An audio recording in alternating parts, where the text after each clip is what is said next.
Welcome to the Salt of the Earth podcast. In Matthew chapter 5, Jesus tells his disciples that they are the salt of the earth and the light of the world. But what does it mean to be salt or light? What would it look like to stand out from the world, provide flavor, and shine a light to those around us? And how can we follow Jesus' example for our lives?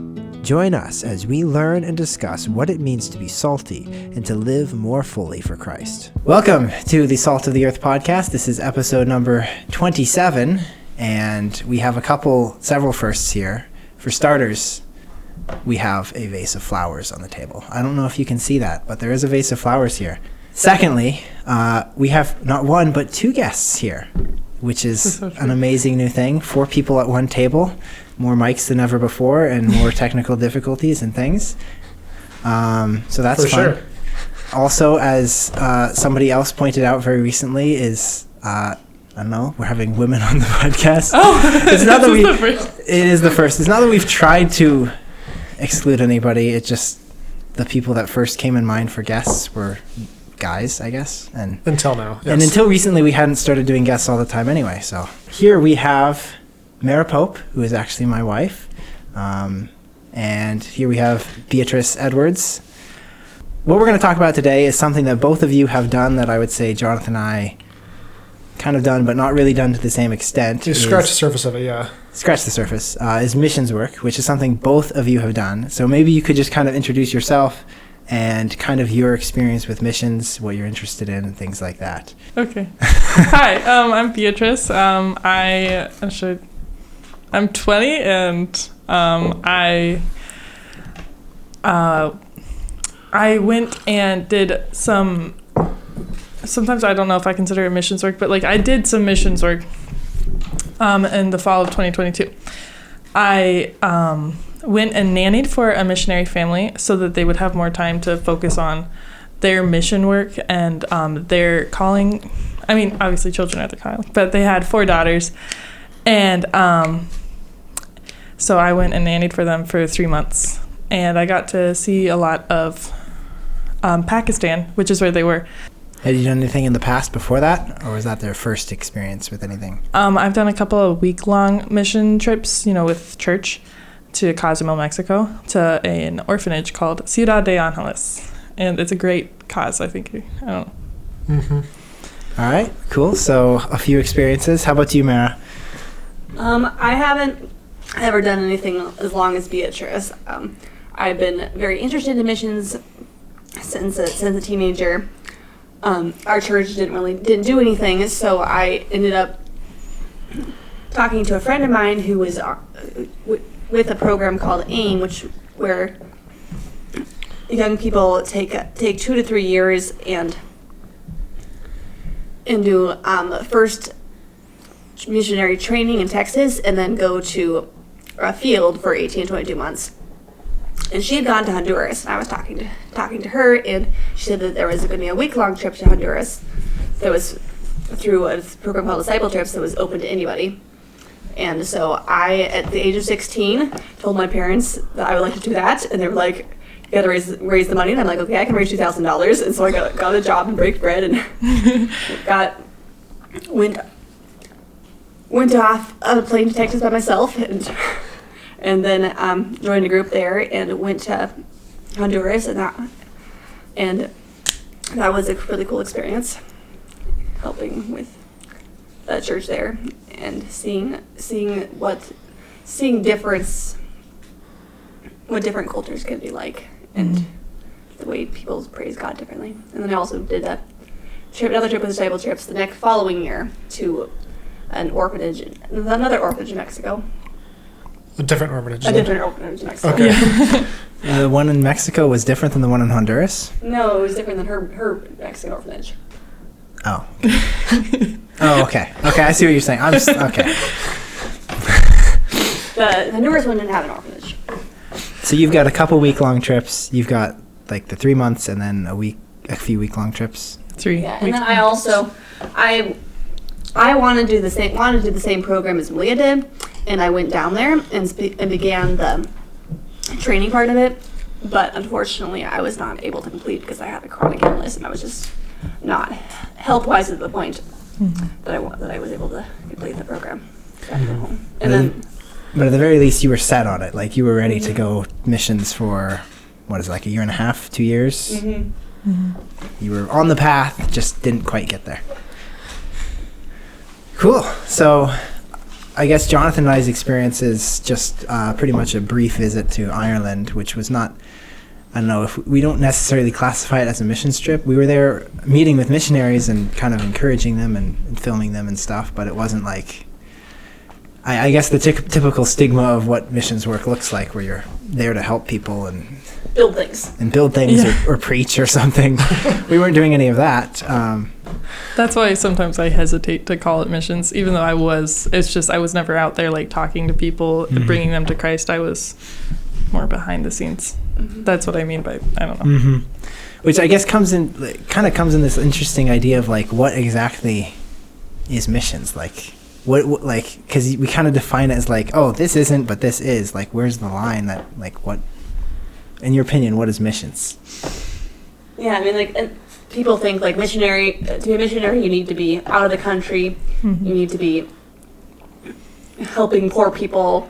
There's all kinds of things, and there's really, I think the best way to think about it is to think about the word is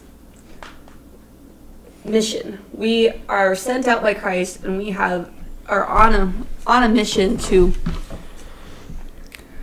share God's love with the world.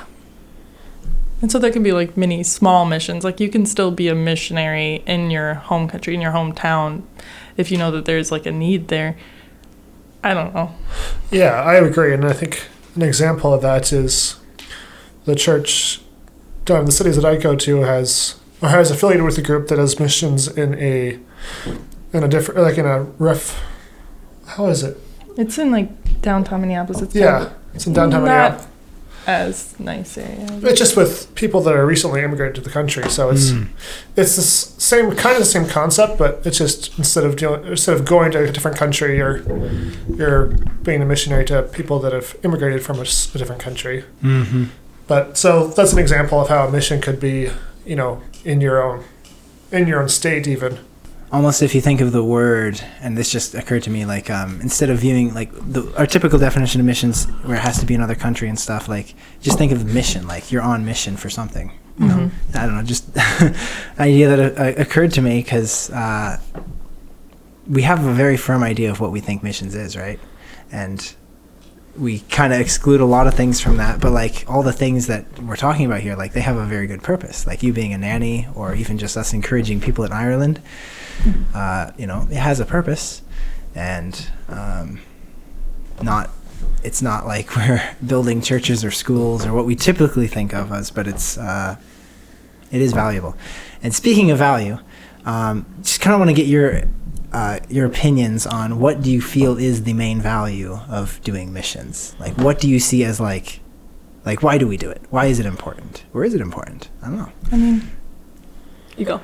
Okay. Well, obviously, it's to like bring more people to Christ. Like, I've heard people who like don't really care for missions because they feel like it's intrusive and sometimes it's not respectful to the like native culture sometimes. But if you feel so strongly about something, like if you truly believe in God and you truly feel like He's the only way, then why aren't you trying to get other people to believe that as well? If you truly think that that's the only way to like get eternal life, and it's almost like salvation supersedes cultural differences. Yeah, and I've never like really heard Christians talk about missions that way. It's more like secular media that I've heard that way. Sure. But the kind of cultural mindset of like you're going there to change them. Yes, sort of idea is like that's seen as very bad. I mean, I've heard that from Christians too, and like even like struggled with that idea myself.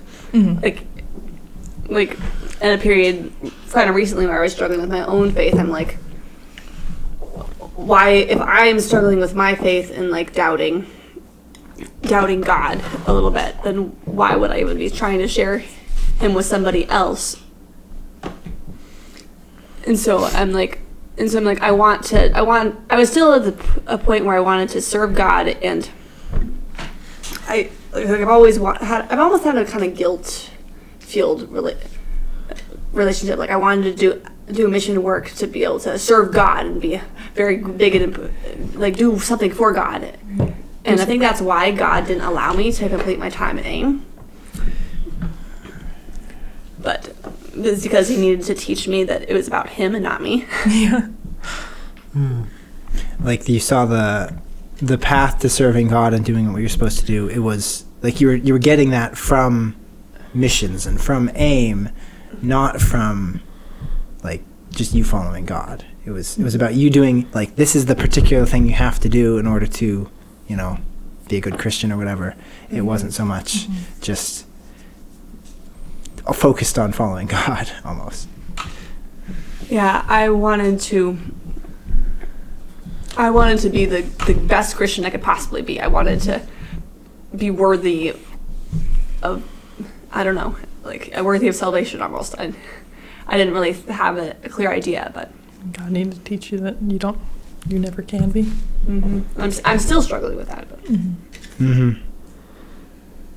I feel it is. It's a common struggle. It's with the whole idea of trying to understand grace, which we talk about a lot, and we know, like, the right doctrines or whatever, but, like, actually understanding, like, this is not our own actions that gets us here.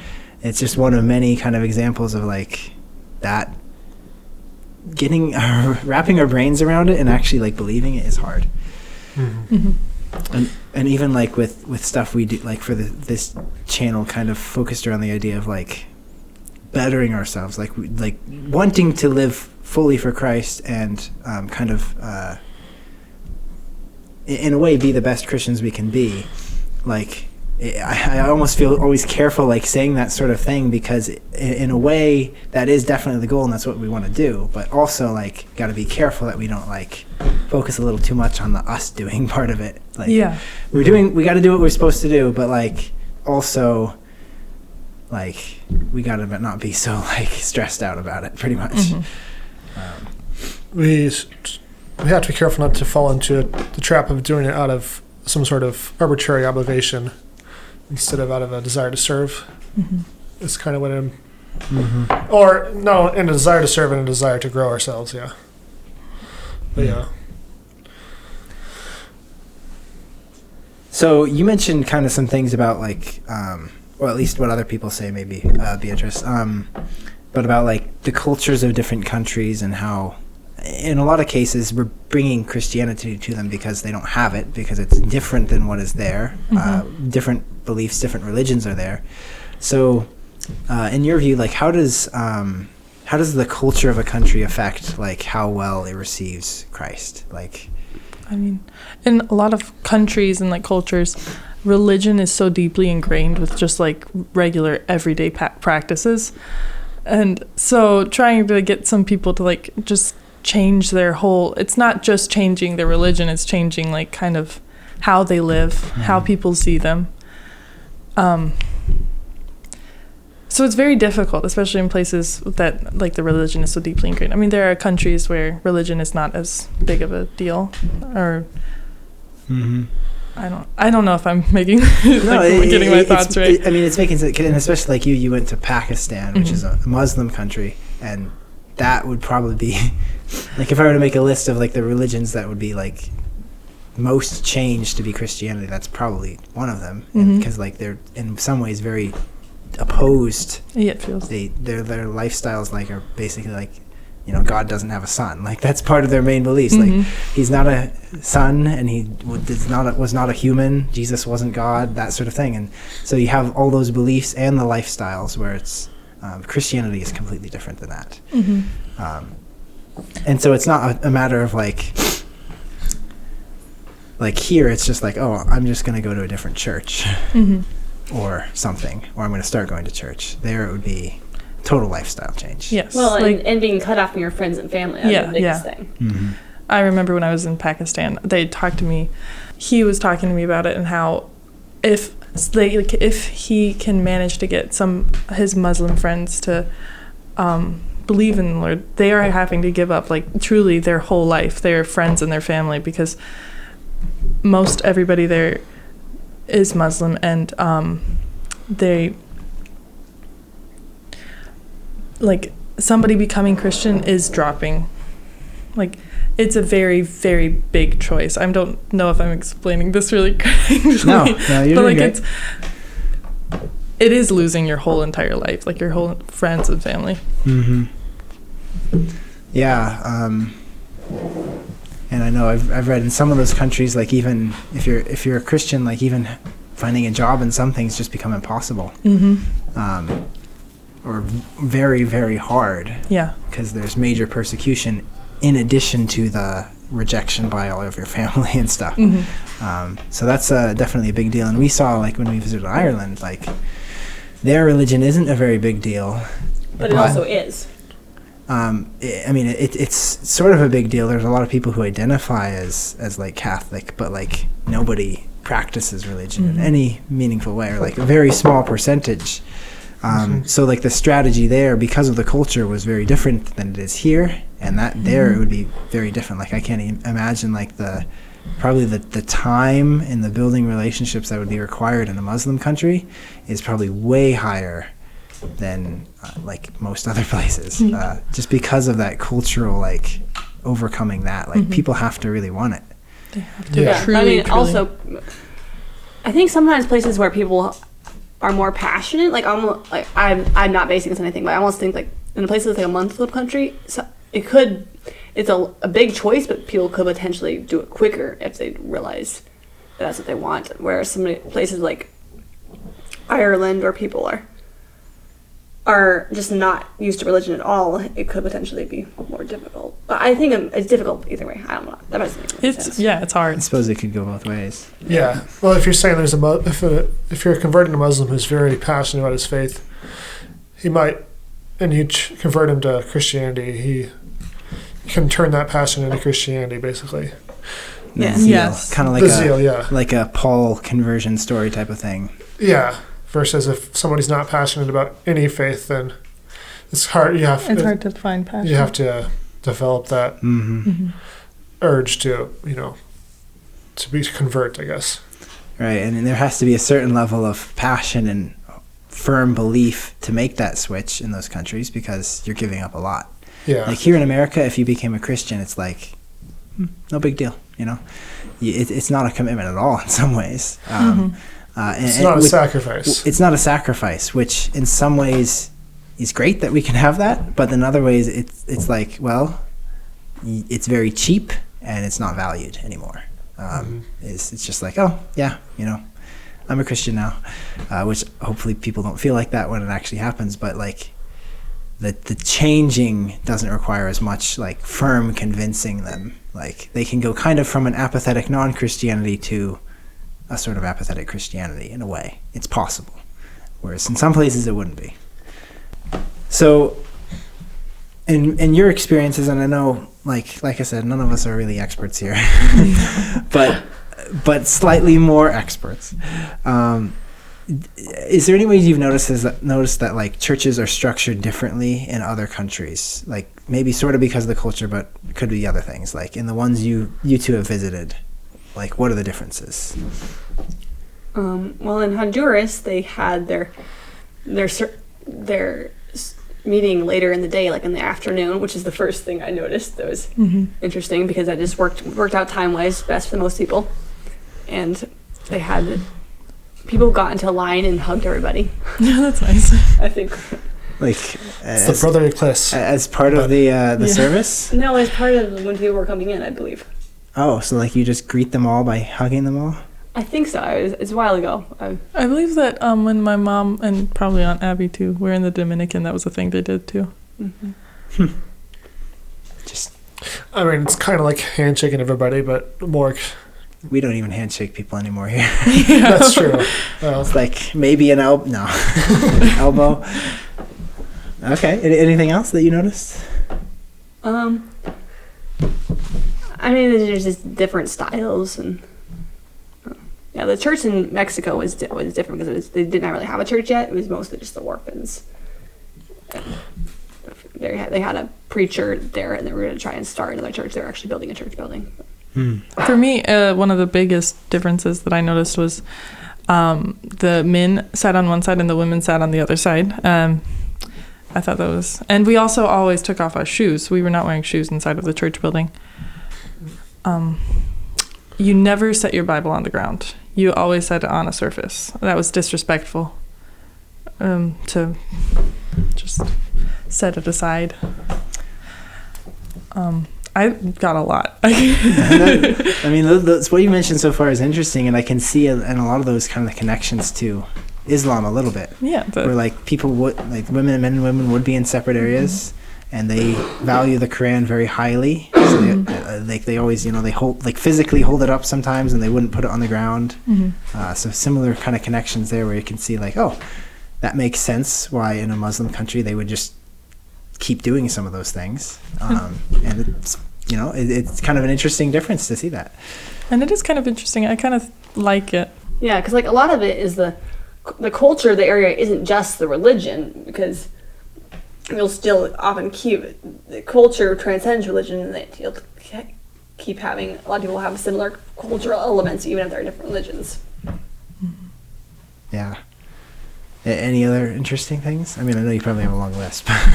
The women always covered their hair, so in Pakistan it's called a dupatta, but it's just a long scarf that you would throw over your head, not like a hijab, not as covering. And there's other than that, like do they still do it like Sundays in the mornings or things like that? Yeah, Sundays in the mornings, and then they also had a house church some of the time, Sunday evenings, just because those were the times that worked, I suppose. I mean, it'd be cool to know, have like a lot more like people who'd been to different countries, or even just visit them and like just compare and contrast a whole bunch of different countries, because like there's all these interesting differences, and to me it kind of highlights we're all Christians, but and it's one church in a way, but also there's so much uniqueness and variety. There's not one way that it has to be done. It's just we do things here this way, and other places do them differently, and they have their own traditions and good reasons for them. It's just kind of interesting to me. Or like in an Asian country, you're going to have the honoring of parents and all the different things that are in Asian culture. And like I heard an example recently of a young couple who wanted to get married in an Asian church, and they actually eloped, and the elders of the church were like, what discipline should we give this young couple? And because they eloped without their parents' permission.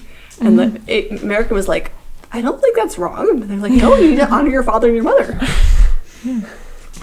Yeah, you even when they're adults, you just obviously it says, children obey your parents. Yes. And so you always obey your parents. Which, it may be also just a matter of interpretation, but in different cultures that would be highlighted more than it is here. So kind of looping back a little bit, do you think, just in your humble opinions, do you think that all Christians should in some way be involved in missions or do something? Do you feel it's valuable enough that all Christians should do something related to missions?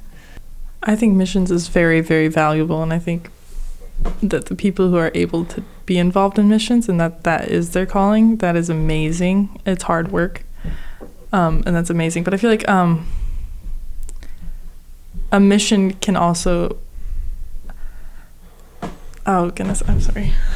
Like, a mission can also just be living the best life at your home and talking to the neighborhood children and showing them God. So I don't know if we're describing missions as going out of the country and supporting missions that way, or if we're... It's up to you, I guess. I asked the question without any modifiers. I'm sorry. No, it's good. That's what I was going to say too, is that two things. I think missions are partly for the benefit of those who go. As we've been talking about, there's differences between different cultures and how different cultures interact with Christianity. And so having that experience, I think, is, it's a good learning opportunity. And, it's good to have a wider perspective of Christianity beyond our one church or maybe a few churches that we visited. Even going to churches across the country probably make a widen our perspective of Christianity. Yeah. But so that's the one side of it. So I feel like selfish, like for our own, knowledge and perspective, I think missions are beneficial. But as far as everybody doing missions, I feel like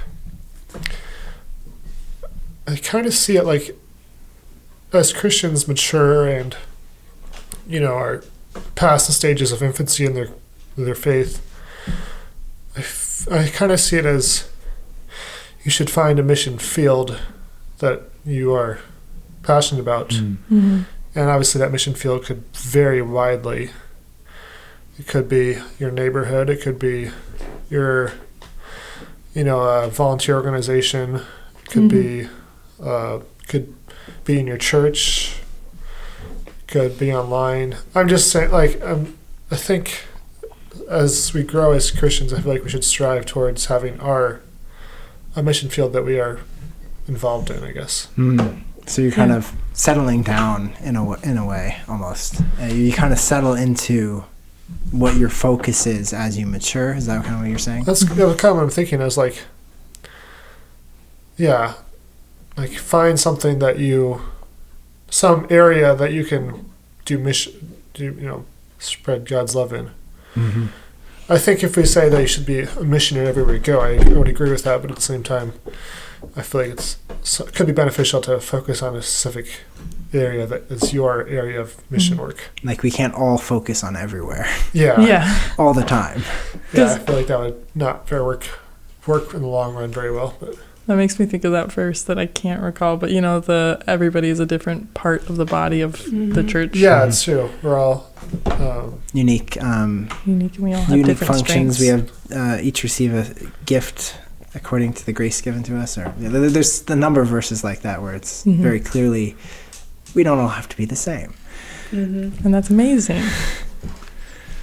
Yeah, that's a really good point. That's what I was going to say too about like short-term mission trips. Like I think those are extremely valuable, especially for young people. Mm-hmm. Like because that was what it helps you see. Like it is very valuable to go to a poor area to be able to see what true poverty looks like, whether that's in a city in the U.S. or a different country. I think that is extremely beneficial to broaden your perspective. So I think, sometimes we think like, oh, short-term mission trips are so expensive, it'd be so much more efficient use of God's money to just give that money to the missionaries, and then they could do something better with it. But God isn't a God that's limited. He owns the cattle on 1,000 hills, and he wants to give us abundantly. And I think that those experiences are really important. They're and very also, important. like money, things multiply. Even if you're just thinking about it as a strictly monetary perspective, like 16-year-old kids aren't going to raise $1,000 and give it to a missionary. yeah. But after they raise $1,000 and go on the missions trip, they're far more likely to continue giving to that mission work. Yeah. That's true. Yeah, you kind of create some buy-in and some personal investment. Yeah, because you've actually seen it. Yeah. Sorry, go ahead. Sorry. I see in the mission trip that my church, supports going to Cozumel and whatever. I see these people, like teenagers, like 16 years old, 15 years old. You can sponsor like one of the kids just to, and they're somehow putting together that money that they probably wouldn't have, like even thought of working towards, like they have a goal, so they're working harder to like help these kids just because they've already met them and they realize how like sweet they are. And then maybe raising money they wouldn't have thought would be possible to raise that much. And that can, even that is beneficial as far as like showing to someone like, hey, like God can provide. Like if you're going to do something, like, it'll happen. You sometimes have to work at it, but it can happen. Yeah, if God wants you to do a thing, he'll make a way for it to happen. That was one thing that AIM and Disciple trips, those two organizations are kind of connected. There was one thing that they would say is that you should never make your decision to follow God based on money. Yeah. Mm-hmm. So we're kind of maybe arriving at here is the idea that like probably not. I mean, no, not probably not. Not everyone is gonna like be like for their whole lives involved in some way, like deeply involved in some sort of foreign mission. Mm-hmm. But it's a beneficial, and we can almost say like everyone at some point should in some way experience it. Mm-hmm. Because even like we've just kind of shared here, like the different cultures in different, just meeting Christians in other places and seeing how they do things and kind of understanding what they have to deal with. Like there's a lot of value to that. Yeah. In addition to many other things. So it's almost like Jonathan was saying, like part of it is sometimes, we can help them, but also it's like we're gaining something as well. In seeing them and in spending time with them. So maybe not all Christians should be like missionaries. In the traditional sense. In the traditional sense where you're going to a foreign country and for months at a time or years at a time, we could maybe make a case for like at some point everyone should do something. Yeah. Should go and see Christians from another place. Maybe not even another country, just another part of the country. Mm-hmm. Yeah. And I think something that we talked about before is the fact that if you only have gone to a couple churches your entire life, I think we can forget how global the church is. Mm-hmm. And I feel like that kind of, it's just take it for granted that Christianity is it's a worldwide thing, and we are not alone. Our church is not the only church participating in it. And it's encouraging to see that. It's, it helps us to have better perspective about our faith, I guess, at least in my mind. Mm-hmm. Christianity is not an American faith. It's not an Asian faith, and it's not a European faith. It's a global faith. Mm-hmm. Every culture. And something that I think is changing is that I don't think America is even the majority of the church anymore. I think it's the minority of Christians are in America. So I think that's something that we forget about, and we think of Christianity as like an American religion, but it's not really at all. Mm-hmm. It's almost kind of the opposite. So I guess I want to share a couple verses and we can kind of talk about them. One that these are verses people bring up a lot when it relates to missions. One of them is Matthew 24:14, which is, "In this gospel the kingdom will be preached in the whole world as a testimony to all nations, and then the end will come."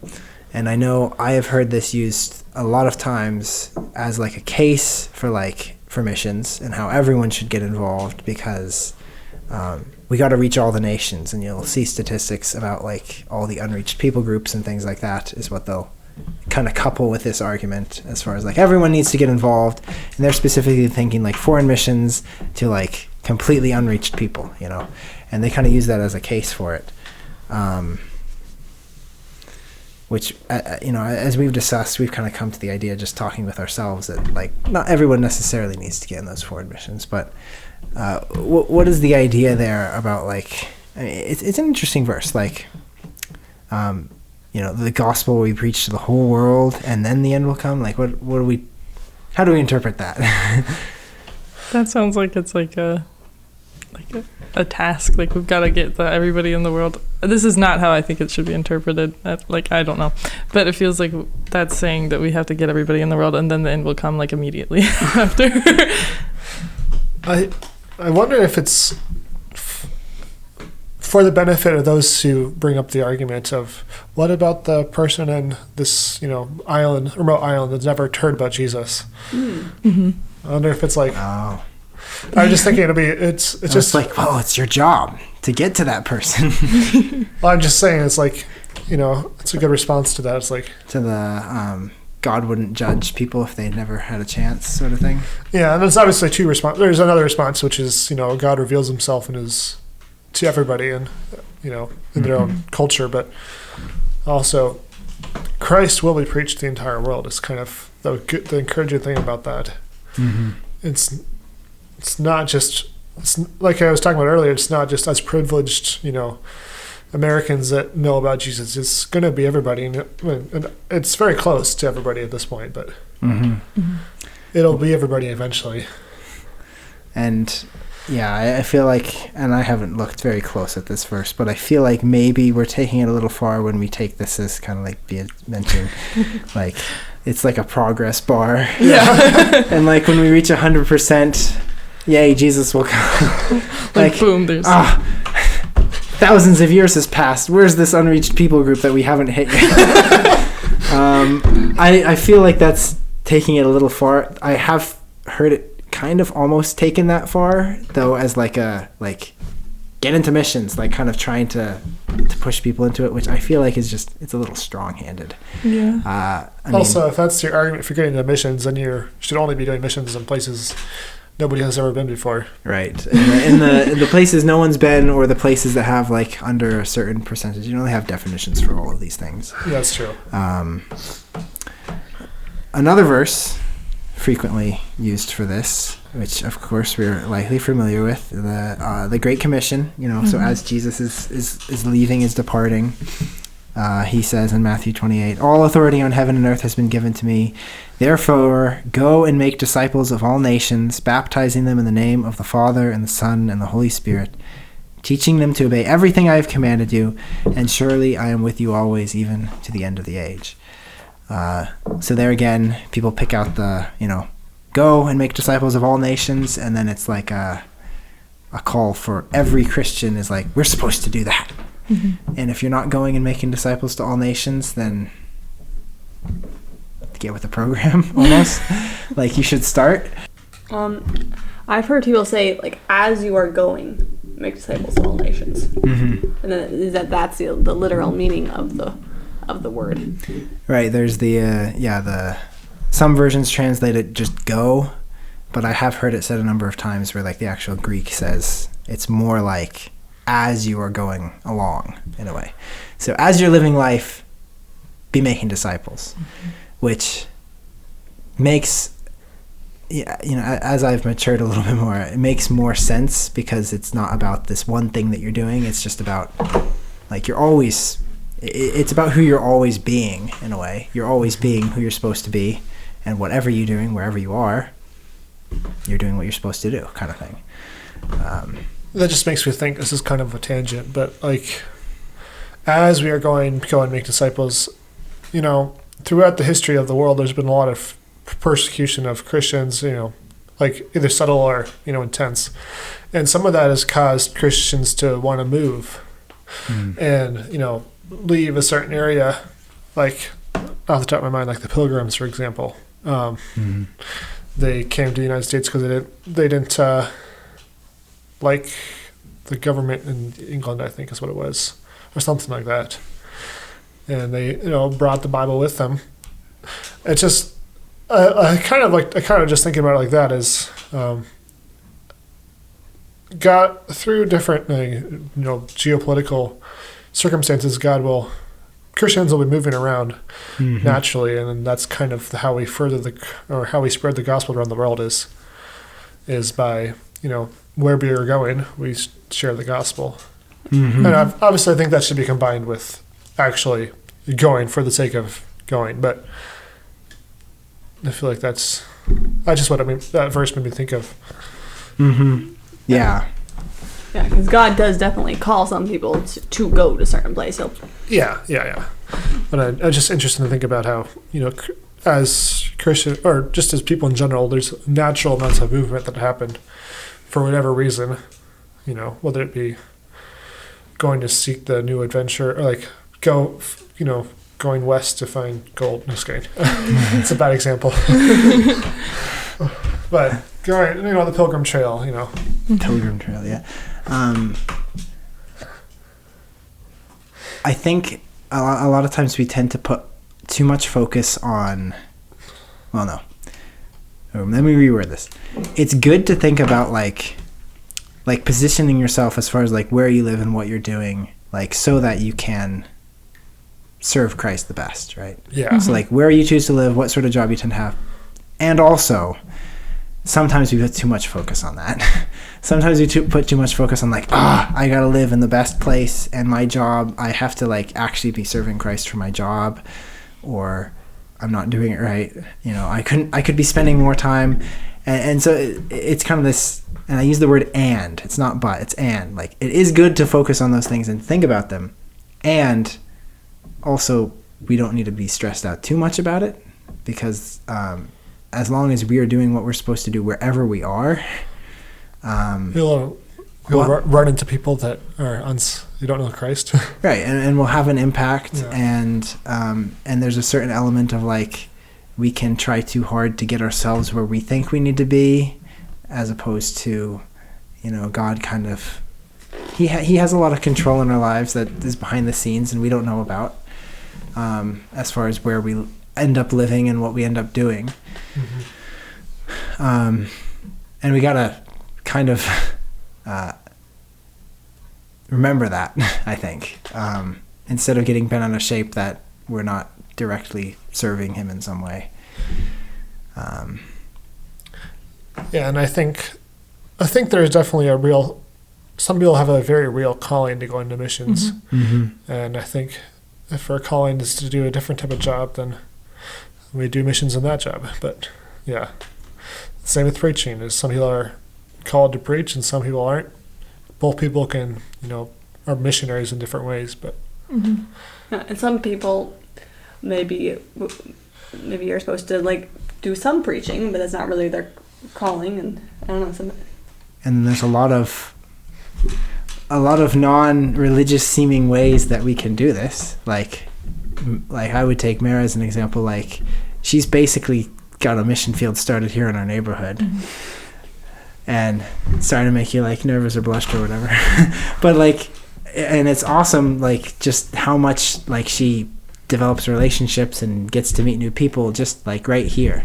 Like, we live kind of in like a cul-de-sac of sorts, which is actually like really great for establishing neighborhood community, because you get to know a lot of the people, because they're not just driving through, they have one exit sort of thing. And they're trapped. They've got to trap neighbors, and I'm going to just preach the gospel to them. Only I haven't. They're trapped in here with Mara.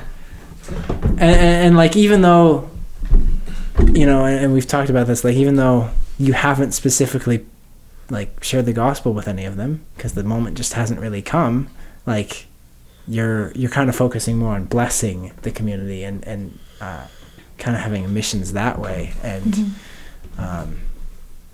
we've had people tell us like we're lights in this community, and it's kind of cool to hear some of those things and just to get to talk to the neighbors, and that really is missions as well.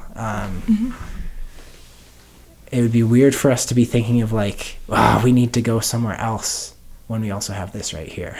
Like, maybe someday we will go somewhere else. Maybe we'll be called that way. But like right now, like there's stuff that can be done right here, literally in the backyard. Yeah. So I don't know. It's been fun. We brought in some local experts, which, I mean, to a certain extent, nobody's an expert and everyone's an expert at something. We are different. And it's fun being able to have guests and people and just talk with you guys. So thanks for being on today. Yes, thanks for being on and for sharing your stories and your travel experience. Thanks for inviting us. It's been fun. So thank you all for listening or watching, or both. Hope this was beneficial to you, and just I guess, I don't know, what's the big conclusion for today? Like, what's the one takeaway? What is your mission field? Yeah, your mission field can be anywhere. Yeah, like, experiment with missions, with all kinds of mission fields. Perhaps this is what our takeaway. But God will eventually lead you to something that's yours. And you can be used as a missionary wherever you are. Yeah. You can almost just be a follower of Christ anywhere. Oh. Yeah, but I do think that foreign missions and mission trips and talking to missionaries from other places is valuable in helping you see what the world is like, and also having context for your mission field, whether that be a long ways away or right there in town. Because having a broader perspective, not being narrow-minded, is very helpful in reaching the lost. Yeah. Having a broad perspective is helpful in a lot of ways, actually. But that's maybe another conversation. So thank you all. This has been episode 27. Thank you, Mara and Beatrice, for joining us. And yeah, thank you. Hope you have a lovely day and keep growing in Christ.